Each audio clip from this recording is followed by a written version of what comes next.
In the 1980s, Joe Roberts was living under the Georgia Street Viaduct, addicted, homeless, begging for change on the streets of Vancouver. Today, he's a former successful entrepreneur and motivational speaker who brought his Skid Row C.E.O. story to Ridley College at a Rotary Club of St. Catharines South event. My story is a community investment gone correct. So I'm the byproduct of hundreds, if not thousands, of individuals who volunteer, who are there at the front line to support a possibility in me when I couldn't see it. That's one. The second was having a mom that just wouldn't give up on me. And you know, I get asked that question a lot, and I don't know what it was. I think it was writing on the wall. I think it was part self-preservation. But the reality is that when I finally raised my hand for help, there was a support team waiting to help pave those bricks of the journey that I've been on for the last 20 years. First taste of drugs at age 9, high school dropout by 17, Joe spent 15 years addicted to drugs until a man named Gus got through to him. He looked at me and he said, "Joe, there's more in you. You just can't see it." And what stood before him was a disheveled homeless man with dirty fingernails, matted hair, and dirty old clothes. But he saw past my outward circumstance and saw into my humanity. And the reality is that the tragedy of life isn't that it ends too soon, it's that we wait too long to begin it.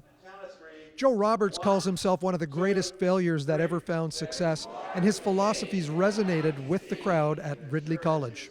Yeah, I got a PhD in failure. I got calluses on my behind from falling down, but the thing is that, you know, I just keep getting back up, and you're not defined by that. Or at least you don't have to. The great thing about the human mind and experience is we get to define what life means. You claim in your bio on your website your first $1 million in sales by the time you were 35 years old. How long did it take you to achieve that? About 4 years. We had a little company. It's called Mindware, and we started that in 1998. And in Vancouver, the tech industry was booming. And so we put our head down and we began building this company. A lot of referral business, repeat business. And I kind of came up for air 4 years later, and I looked around and went, wow. In less than 12 years, I went from a kid pushing a shopping cart around Vancouver's downtown east side to getting phone calls from leading Canadian business magazines wanting to do articles on the success that we had achieved. This is the inaugural Speakers Corner. Are there more planned? Oh, definitely. We already have the speakers that we would like to have come over the next couple of years, but we're not saying who they are. Keep everybody in suspense. One speaker a year is what the plan is? One speaker a year.